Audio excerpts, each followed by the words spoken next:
papan gue pernah dibakar orang tua gue untuk biar gue nggak main skate lagi. Itu salah satu yang pengen ngebuktiin kalau nggak main skateboard itu bisa hidup. Dan dari skateboard pun gue akhirnya punya rumah, gue punya ya toko skateboard sendiri, punya skatepark. Sampai sekarang gue punya mobil Alphard.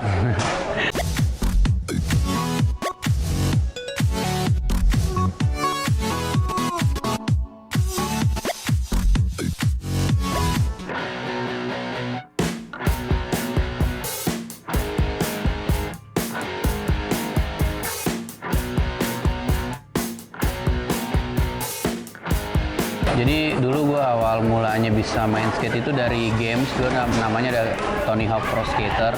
Di games itu gue mainin Tony Hawk Pro Skater itu harus namatin gamesnya baru bisa nonton video skate-nya. Dan dari situ gue ngeliat kayaknya skateboard seru banget ya. Makanya waktu itu gue kepikir untuk cobain secara nyatanya.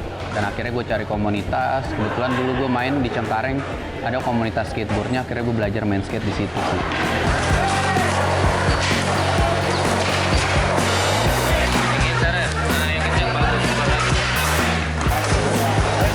Zaman dulu tuh gue kayak awal-awal main skate, orang tua gue tuh kayak, lu ngapain main skate? Jadi seniman itu, skateboard kan gue bilang seniman, jadi seniman itu nggak bisa menghidupi gitu. Terus juga celana lu kotor, celana lu robek, sepatu rusak, udah nggak usah main skate lagi. Bahkan sampai tingkatan paling parahnya, papan gue pernah dibakar orang tua gue untuk biar gue nggak main skate lagi. Cuman di situ gue nggak berhenti untuk main sih. Di saat gue nggak punya papan, gue pinjam papan temen gue tetap main.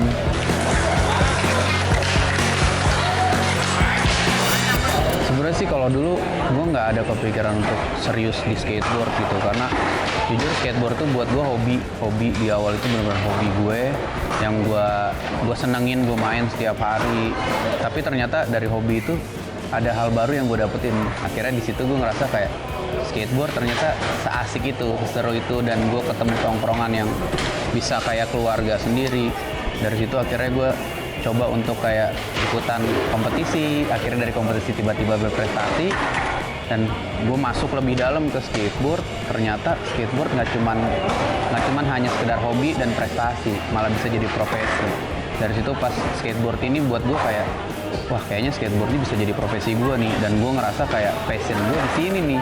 Gue kayak ada yang kurang kalau gue nggak main skate. Akhirnya gue di situ kayak ya udah deh, gue milih kayaknya jalan hidup gue untuk di skateboard. Sampai sekarang akhirnya gue jalanin itu sih. Gue sempat 2 kali bikin CV untuk ngelamar kerja. Karena gue S1 akuntansi dan gue coba ngelamar kerja ke perbankan.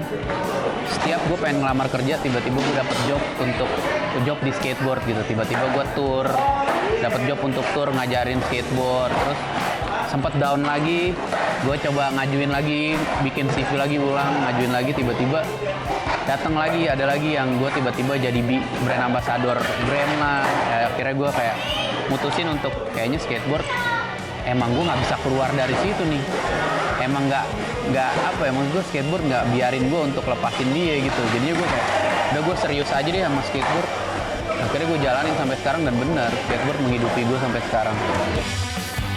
Prestasi awal dulu gue waktu ikutan kompetisi tuh nggak terlalu bagus, karena gue 2 kali, pertama kali gue ikut kompetisi, gue itu menang peringkat 7 di pemula, karena itu dulu ada pertandingan kelasnya itu ada beginner di pemula, dan gue peringkat 7. Terus gue penasaran kayak, oh besok gue ikutan lagi pertandingan lagi, tiba-tiba sama peringkat 7 lagi. Di situ gue kayak sempet drop, kayak oh kayaknya gue nggak cocok nih di skateboard. Akhirnya yang ketiga kali gue ikutan kompetisi, gue juara 1. Dari situ gue ngerasa kayak oh kayaknya emang kemarin adalah awal gue untuk tahu gitu skateboard tuh nggak bikin gue pantang menyerah. Di situ sih. Kalau gue internasional, gue kebetulan pernah pertandingan Singapura, Malaysia, terus Shanghai, Cina. Di Shanghai, Cina waktu itu gue pertandingan tapi cuman peringkat 4. Pertandingan terakhir gue itu di Peace World, pertandingan dunia di Chengdu, China, itu gue dapet peringkat 3. Jadi peringkat 3 dunia.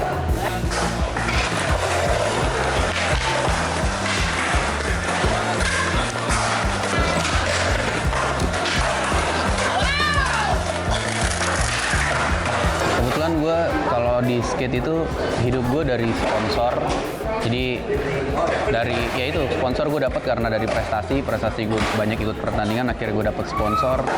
Dan 19 tahun gue main skateboard, itu kebanyakan sponsor yang membiayai hidup gue, dari papan skateboardnya, baju, sepatu, sampai yang lain-lain gitu, dan semuanya hidup gue dari situ sih. Cuman so far sekarang karena menurut gue banyak banget yang ngasih tahu gue untuk kayak skateboard tuh nggak bakal bisa jadi penunjang hidup lo gitu. Akhirnya gue mikir kayak harus ada hal yang harus gue lakuin. Akhirnya gue bikin skateboard sendiri. Jadi gue bikin papan skateboard sendiri dengan merek yang emang gue pengen. Terus gue bikin skatepark sendiri. Gue punya skatepark juga sama toko skateboard. Nah dari situ bisa ngebantu juga buat hidup gue sih sampai sekarang.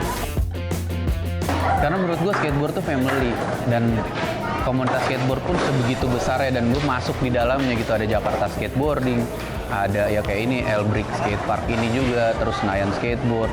Banyak maksud gue komunitas-komunitas lain yang emang gue terlibat juga di dalamnya sih. Jadi gue nggak bisa mau katakan gue bikin satu gitu, enggak sih.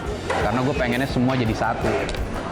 Sebenarnya sih gue kalau dibilang apa yang gue dapat dari skate, kebetulan gue ngerasa selama ini di skate itu orang tuh masih menganggap stigmanya tuh skateboard tuh nggak bisa hidup di situ. Bahkan bukannya punya ya, hidup aja nggak bisa gitu kan. Orang selalu mikir gitu, dan gue salah satu yang pengen ngebuktiin kalau enggak, main skateboard itu bisa hidup. Dan dari skateboard pun gue akhirnya punya rumah, gue punya ya toko skateboard sendiri, punya skatepark. Sampai sekarang gue punya mobil Alphard. Jadi menurut gue nggak ada yang nggak mungkin selama lu percaya sama hobi lu tekunin terus, lu jalanin. Gue rasa nggak ada yang nggak mungkin sih. Dan gue yakin justru anak-anak sekarang yang pengen main skateboard hidupnya bisa lebih dari gue.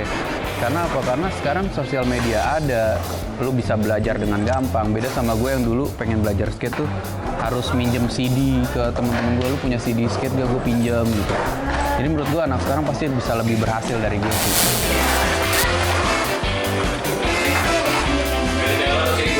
Kalau pakai spray, ya buat kalian nih anak-anak milenial dan anak-anak muda sekarang, menurut gue lu jangan pernah takut bermimpi, karena gue udah salah satu bukti yang membuktikan kalau mimpi itu bisa jadi kenyataan. Jadi buat kalian tetap semangat dan percaya semua mimpi lu bisa jadi kenyataan.